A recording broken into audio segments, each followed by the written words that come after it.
Okay, so we are live. I very much hope that everybody at Spectacle Theater can uh, see us right now and hear us. Um, I want to thank everybody who's in the cinema at Spectacle right now who came out for tonight's event. The New York City premiere of PRAGA, its first run in New York City like this. I'm going to briefly introduce myself, then I'm going to introduce our special guest for tonight, Filipe. Uh, and after that, we'll get diving right into the questions. What I want to say is, if anybody in the audience has any questions, anything they want to ask, we have three ways to do this right now. Unfortunately, Isaac Hoff wasn't able to make it to Spectacle tonight to moderate his Q&A there. And so people can tune into the YouTube live stream. The link for that is in the bio of the Cinelimite account on Instagram. But even easier, if you follow at Cinelimite on Twitter or Instagram, I'm looking at my DMs here, and feel free to just DM your question, and I'll read it aloud, and we'll have Filipe answer that. So at Cinelimite, if you have any questions, there's also the chat to post any questions or comments. And I just want to say, I'm from New York City. I really miss Spectacle a lot. My name is William Plotnick. I am the co-founder of Cinelimite. I also work in the film preservation lab at the Cinemateca Brasileira here in Sao Paulo.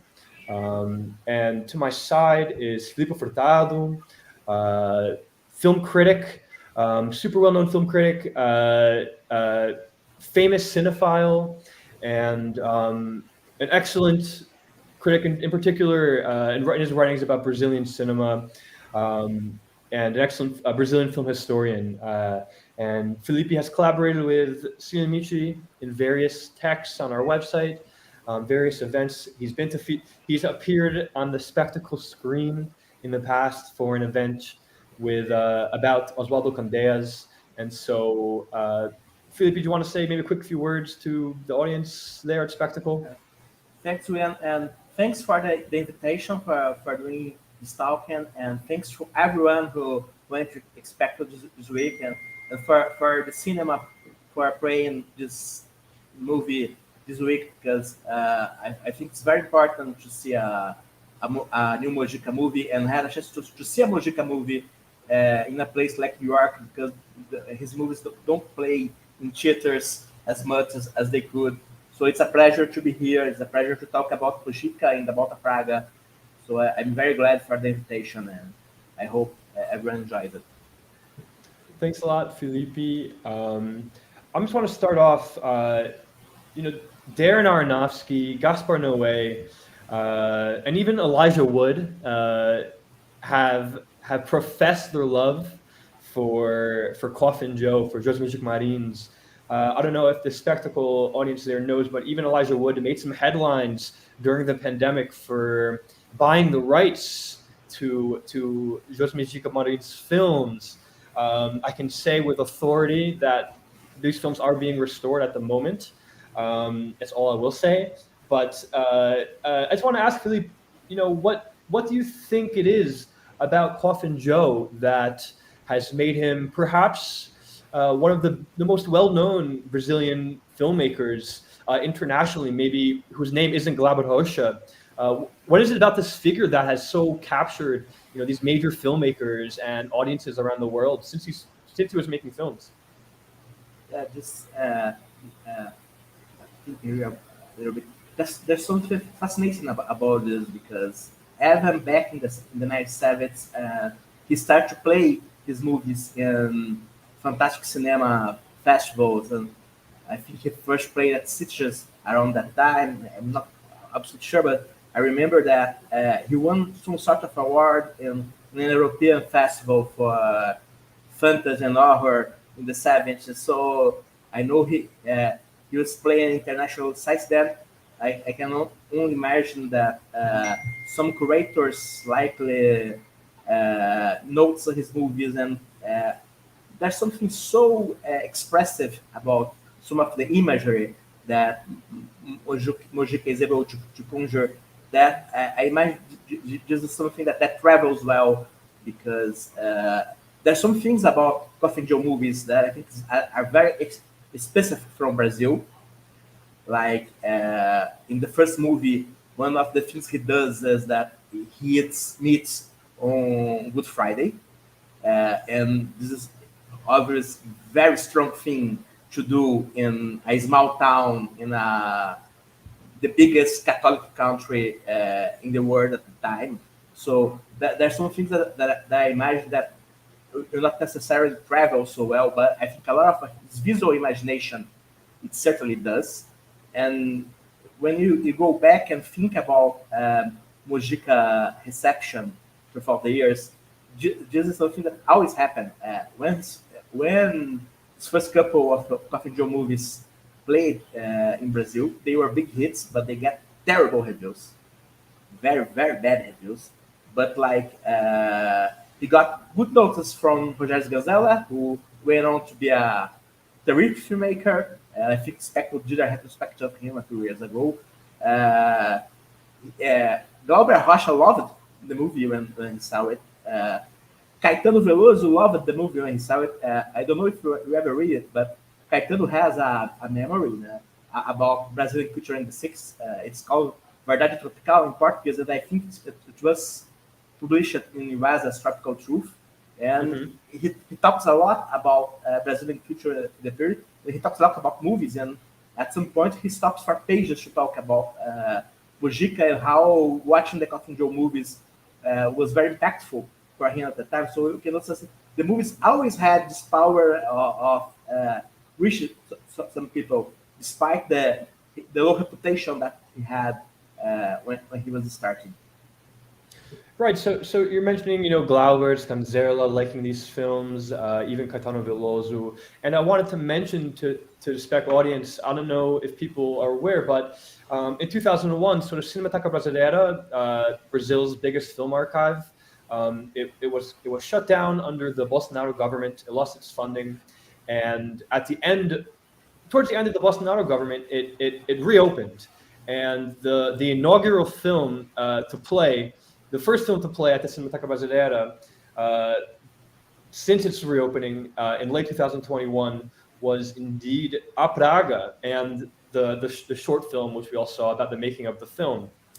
And it strikes me that that's a pretty big statement for the Cinemateca Brasileira to inaugurate its reopening with A Praga. So Filipe, maybe you can talk about we mentioned Mojica's his impact and his influence internationally, but what does Mojica mean for Brazil? What does Mojica mean for Brazilian cinema, and what is his weight and importance culturally in Brazil?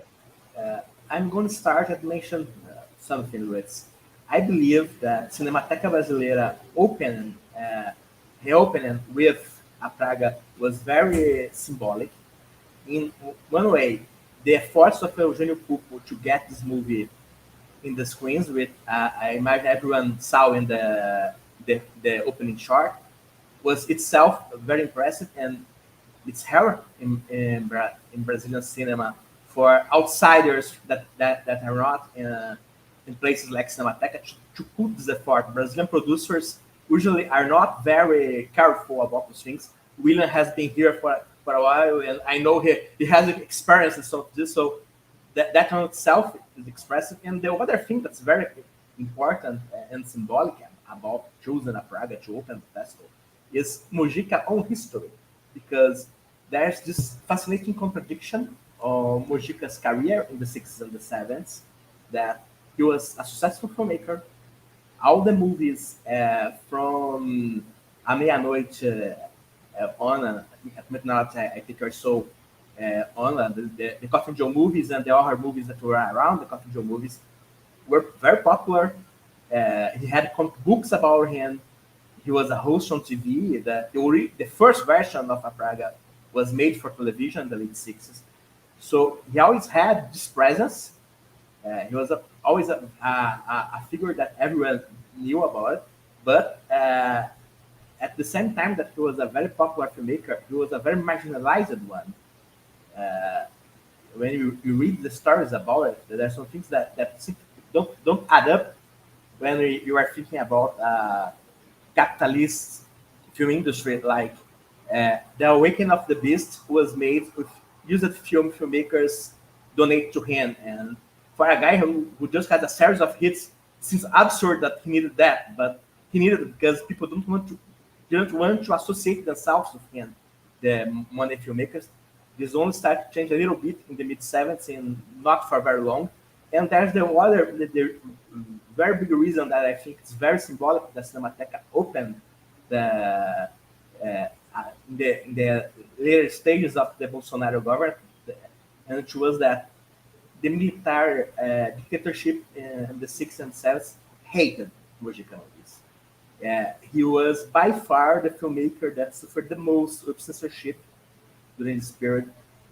Nearly all of his movies were cut in some way. The Awakening of the Beast, which was made in 1970, was only finally released in 1982. So he had difficulties during all the period when he was a very popular filmmaker. He was also having a lot of difficulties to get his movies on screen and to deal with censors.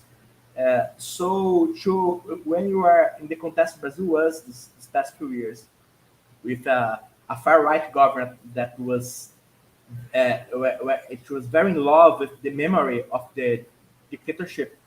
Everything Bolsonaro did, it was always very linked to the idea that there was a great period in Brazil, and it was when the military was running things in the 60s and 70s. So Mojica was kind of the opposite of this because he was the guy that the military censors watched the movies and said, "No way, this can't be screened. This is too subversive, too dangerous, too violent."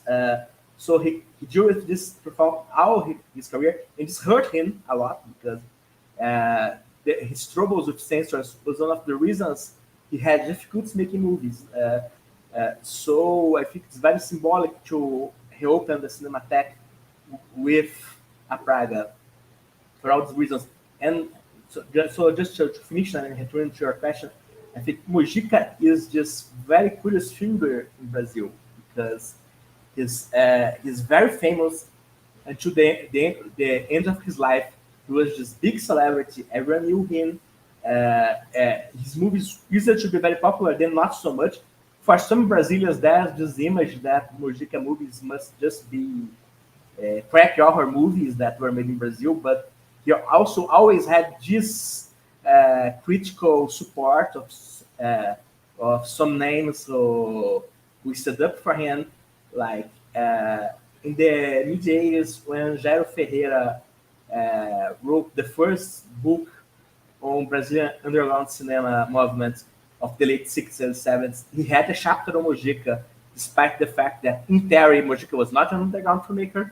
His movies were played in a much larger audience than the most of the filmmakers discussed there, but he made the point of having one of the opening chapters be about Mojica. So he always had this kind of support, while also being for most Brazilians just this very famous figure, the guy who played Coffin Joe, who is always going on TV. Just to get an example from my own formation, back in the 90s, Mojica was host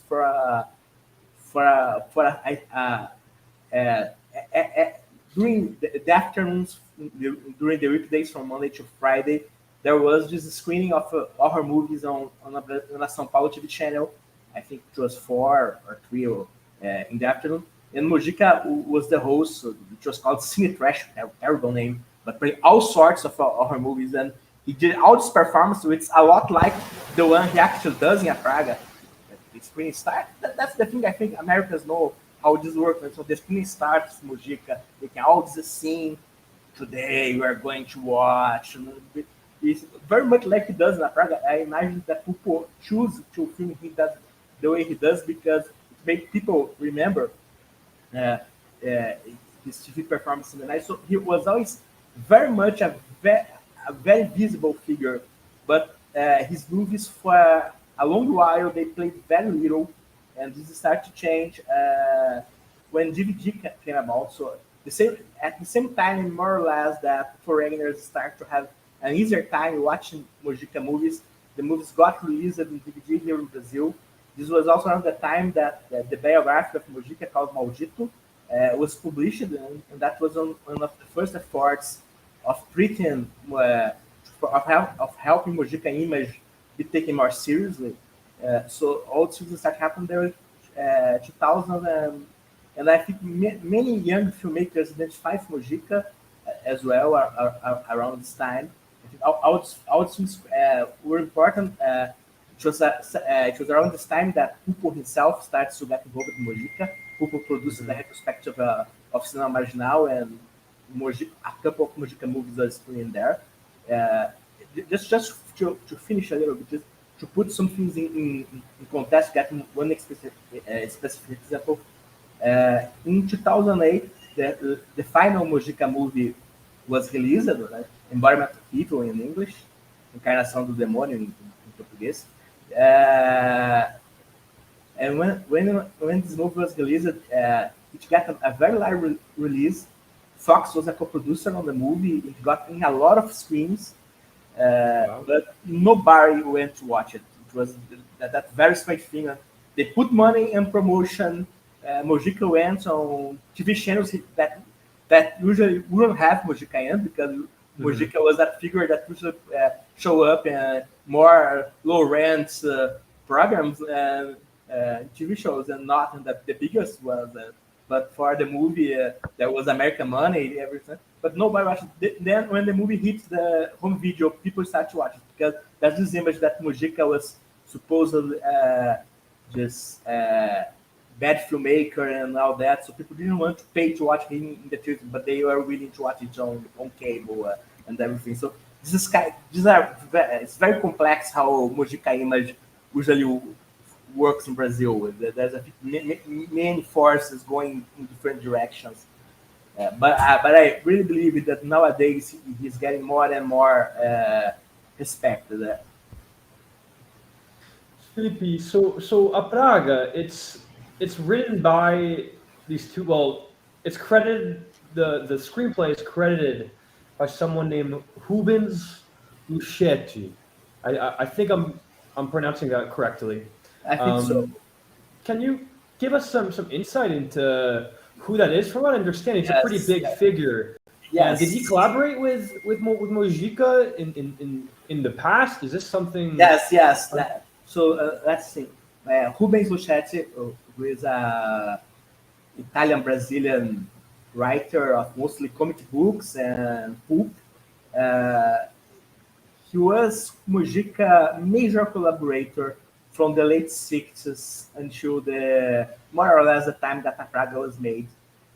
He didn't write the early Mojica movies, but he started working with Mojica around 96-8, and I think almost everything Mojica did in the 70s was written or co-written by Luchetti. Luchetti is still alive. He's 93 now, but I'm friends with him on Facebook, and until at least a while ago, I don't go to Facebook very much nowadays, but at least until a while ago, he used to post a lot there, and a lot about horror fiction and his favorites. And he gives an interview in the documentary at the beginning, and he's a guy that thinks a lot about pulp fiction and horror fiction, and I think he was a very important for Mojica, because Mojica is a guy who thinks a lot through images. I think most of the big ideas of Mojica, he had insights of, I want to film hell this way, and then he goes along saying, but he was not a writer, and he was not necessarily the most articulated of filmmakers. He's hardly the only filmmaker in history that isn't very easy for that. And Luchetti was the opposite of that, and I think he helped a lot, get a lot of Mojica's ideas, and let's say put them in a way that was more clear, more understandable. And he was a guy that was very much linked with the Brazilian counterculture in the late 60s. So I think he's also certainly helped push some of Mojica's horror in that direction. To return to a Praga, I know that the origins of the first version of the movie that was made for the TV show in the late 60s was Mojica come to Luchetti with the idea. I'm thinking about we do an episode that is about a man who gets cursed by a witch. And Luchetti was like, okay, so from that on, he starts talking to Mojica about what might happen to the man, and they start to develop together. So Mojica has his initial ideas, and Luchetti was very important to put them in a more clear storyteller format, I think. And they work, I think, pretty much nearly every Mojica movie from 1968 until around the time that the Praga was made, was based in a Luchetti script. And Embodiment of Evil, it was based in a Luchetti script from the early 70s. The movie couldn't be made at the time because the military said that there's no way they would allow a poor Coffin Joe movie made at that point. So the film that does exist was rewritten by a couple of young filmmakers based on the Luchetti script from the early 70s. So he has been involved in a way or not with Mojica for a long time. And if you really think about it, I'm pretty sure he's the most important regular collaborator that Mojica had. Filipe, when you think about a Praga, it's one of the examples that makes us think about the connection between Brazilian underground cinema, Brazilian cinema marginal, and comic books. We can see we saw in the making of film by Eugênio Popo and his team at Heco Productions that the film was made into a comic at some point, as they weren't able to complete it, and that comic in fact ended up being one of the ways that they were able to complete it. They were able to know the dialogue, and of course this brings to mind this connection between cinema marginal, talvez pouco de lixo, maybe pouco de lixo as well, and comic books and that kind of art form. Can you talk a little bit about that connection? Yes, the first thing I think it's important to have in mind is that it's a connection that's also about horror stories and comics, because there's a long tradition of short story horror that becomes comics land. You see comics in the US, for example, and look at it, he wrote horror comics, and at some point there was a Coffin Joe comic with stories with Coffin Joe or that Coffin Joe introduced. And at some point they got the script from a Praga and turned it into a comic. And I think the comic they used, I think the comic they wrote, I think this was 71 or 72, I'm not 100% sure, but it's around that. When they did the final version of the movie in 98, they used the comic from the early 70s and not the original script, because they didn't have the original script. They had only the second. So if you're going to think about that, there is 3 versions of a Praga. There was a TV episode in 1968. There was a comic book based on the TV episode in 1972. And there is a movie that we had just watched based on the comic book based on the episode. So the process was like that. And I think that this goes very much to the history of our movies and our comics, which I think I actually think that really go very well together. And going back to what we said, when cinema marginal was started to take shape in the late 60s, we were very much in a moment on Brazilian youth culture.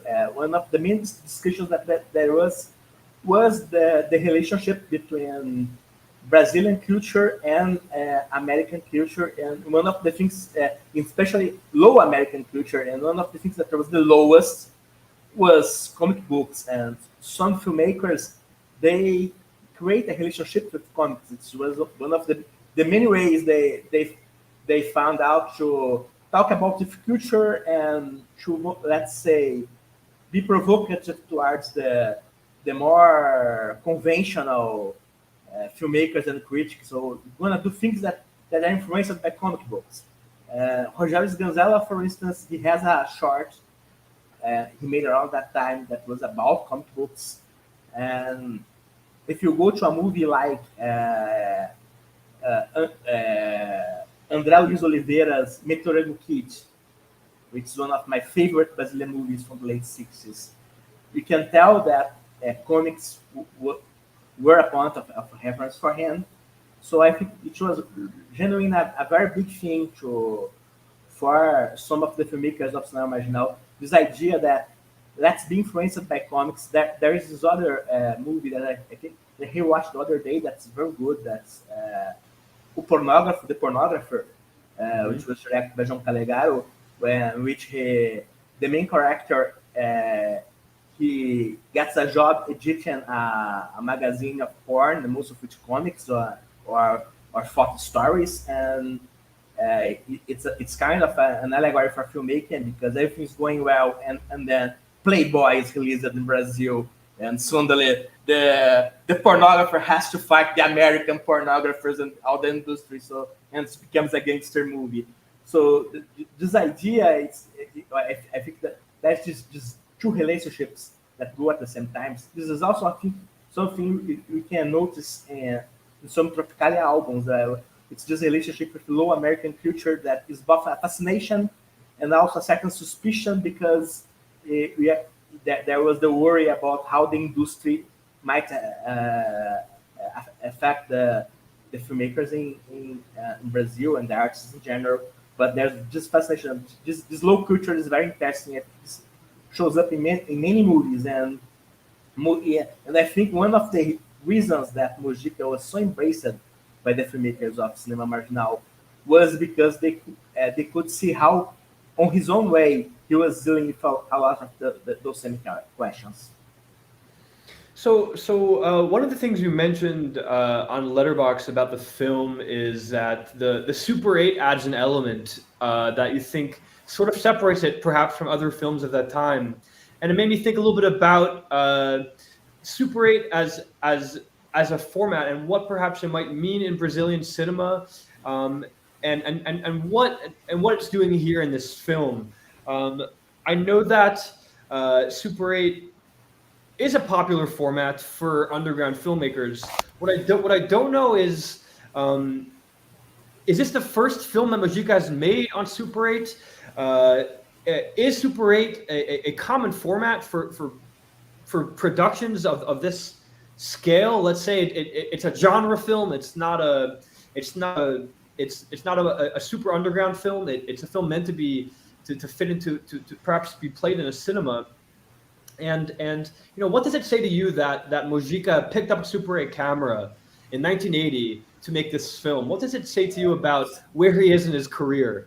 Perhaps. This is very intriguing because I know that the real very simple answer was it was an economical decision. He was in 98 at a very low level of his career, and he wanted to make this movie. He had just to make a couple of movies that were not successful, and Boca do Lixo filmmakers were not willing to give him money. So he said, I'm going to make a movie. And one of the decisions he made is, I'm going to shoot it on Super 8 because it's cheaper. And because, according to what Mojica himself told Pupo, he had a promise from a guy in one of the Boca do Lixo companies that he would allow him to blow up the movie to 35 for release, because he couldn't release the movie on Super 8. But he shot the movie on Super 8, and I think it really gives the movie a texture that is very unusual when you compare with other movies that were being made at that time. You had a lot of Super 8 movies in the underground. I mentioned him a while ago that about Jairo Ferreira work as a film critic, and Jairo Ferreira was an underground filmmaker, and almost everything he shot, he did in Super 8.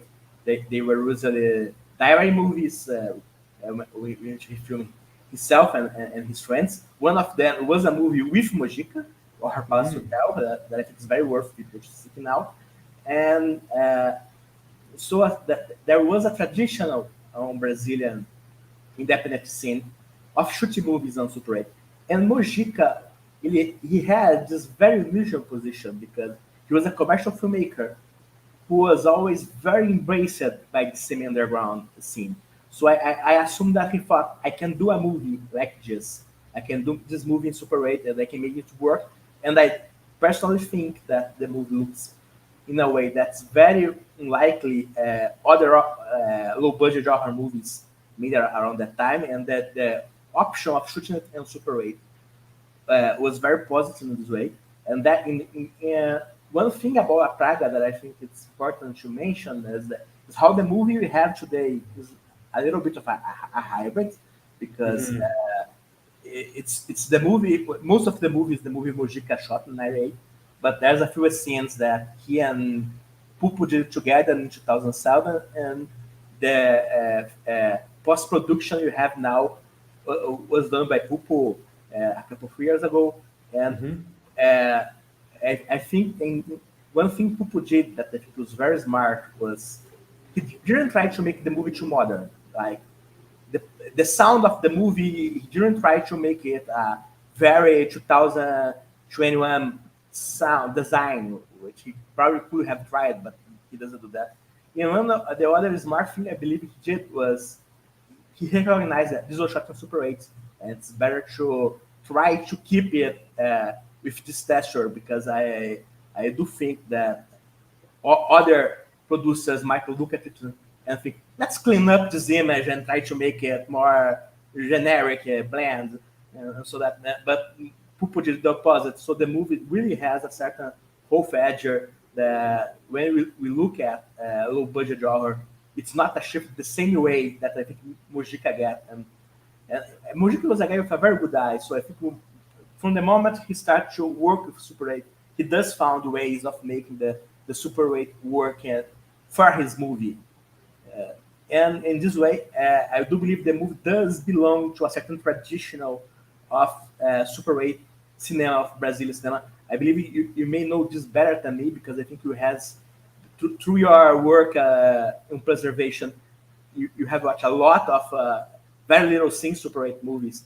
But my feeling, based on what I have seen and other things that I have read about, is that the movie end up in a dialogue of many things that were not intended to an audience as large as Mojica had hoped for a PRAGA, because I know his real hope this would be his comeback movie. He was finally gonna do a movie his way, because if you're gonna look at Mojica's filmography, the late 70s is a period where most of the movies he did were segments on a form or another. All for hard work he did for producers, mostly horror, a few sex comedies and all that. But but he was usually working as a for hire filmmaker. And I think a PRAGA he saw it as my return to independence. And I do believe that doing it on Super 8 kind of reinforces that in some way, that makes it stronger, this idea, this feel of a return to independence. And because Mojica is a guy who works so much through very strong images, doing it this way, I do believe that highlights the strengths of this vision. So we have 5 minutes left. So let me ask one final question. We haven't gotten any audience questions here. Once again, if anybody has a quick question to ask Filipe, you can message Cinelimite on social media. So Filipe, you talked about hoping, Mojica perhaps here hoping that this would be a comeback movie. The sort of byline on a PRAGA, the bio that we shared about the film, states about how it's the last horror film Mojica makes until really the end part of his career, when, as you mentioned already, he makes Embodiment of Evil. So here's kind of two questions. Let's try to answer them in 4 minutes. The first question is, what happened to Mojica between 1980 and that period? What was he up to? If you can give us like a quick summary of what his filmmaking career became. I know you mentioned briefly he worked as for hire, but are there any highlights between here and the end of his career that you would recommend? And also, just for the audience here, Filipe, maybe if this is perhaps the first Coffin Joe movie that someone's seeing today at Spectacle Theater, where do you think they should go from here to see more of Mojica's movies? What should be the next stop in discovering Mojica's films? Coffin Joe's films, let's say. Yeah, this is complicated, but let's try to put this all together now. Like I said, by 98, Mojica was having a lot of trouble to get financing. And this is a very difficult moment for the Boca do Lixo, the low-budget filming industry, where Mojica had worked throughout his career. And in that, around this time, there was a major push for pornographic movies that take over many of the popular theaters that usually screen the Boca do Lixo movies, and this made making movies very difficult. Mojica did some work in the 80s as that was pornographic or erotic in nature, none of which I think anyone particularly have a very positive word about. They are very strange, they are very weird, because you can tell that how he approached it, but it was very much the work he could do to make money. And he worked in an horror movie that was made by a different filmmaker, Francisco Cavalcante, who was a guy from Boca do Lixo. He worked on this movie and a few other things, but mostly Mojica started to become much more a celebrity figure in São Paulo, much more than a filmmaker.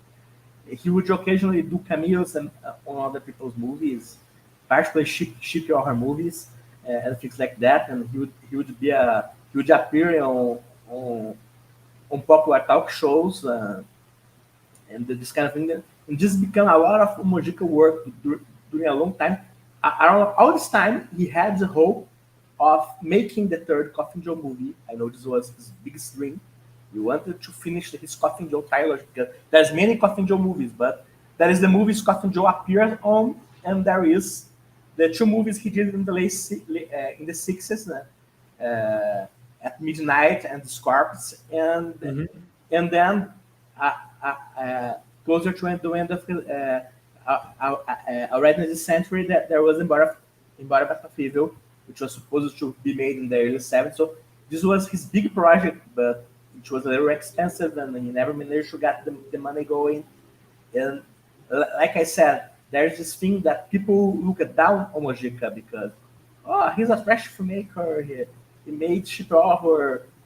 So when there was a start to get more money on Brazilian movies again, he was not someone that people was especially interested on invest on. So I think that this was a major problem for him.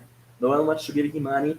And then Brazilian cinema became very dependent on government money. And again, you get a government guy, he looks at projects and he sees a Coffin Joe movie. His first reaction is going to be, no way we are going to give money to a Coffin Joe movie. So for a long time, he had a lot of difficulties. As I mentioned earlier, he was a host of TV screenings of horror movies and other things, until the early also, which was, as I said, when there was started to be some hero interest on him, and I think he slowly start to build some momentum towards making a movie. And there was these two Brazilian young filmmakers, Denison Ramalho and Paulo Sacramento, who decide, no, we are going to do everything we can to make Mojica do his Coffin Joe movie that he wants to make so much. So they stayed years putting this movie together. Denison is an acquaintance of mine. He's a very good guy, and he had many promising shorts or movies in their early years. And then he went years without doing nothing because all his efforts were for making embodiment of evil happen. So it takes some time, and eventually there was an embodiment of evil. He did a short horror for one of those omnibus movies after that. So technically speaking, he has one other short movie. But there was a really barely any worthwhile work between the shooting of a Praga and Environment of Evil. So it just like over a quarter of century that did nothing, and it's such a big waste because you can imagine in a different environment where Mojica would have made some other movies, some probably better than others, but at least a few of more interest. To answer your other question, for people interested who might be watching a Coffin Joe movie for the first time, there's two possible approaches. One is to watch the official Coffin Joe trailers, which I recommend.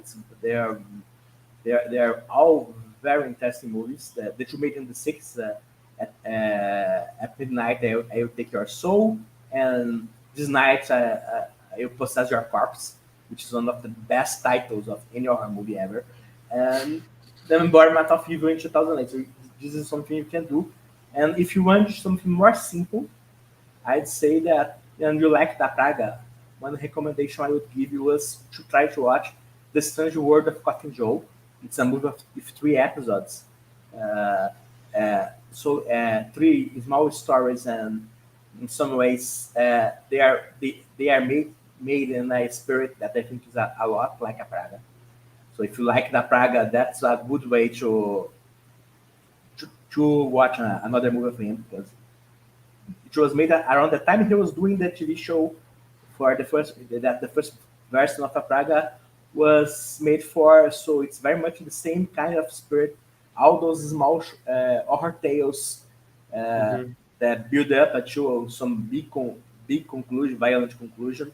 And I think all the 3 episodes are good.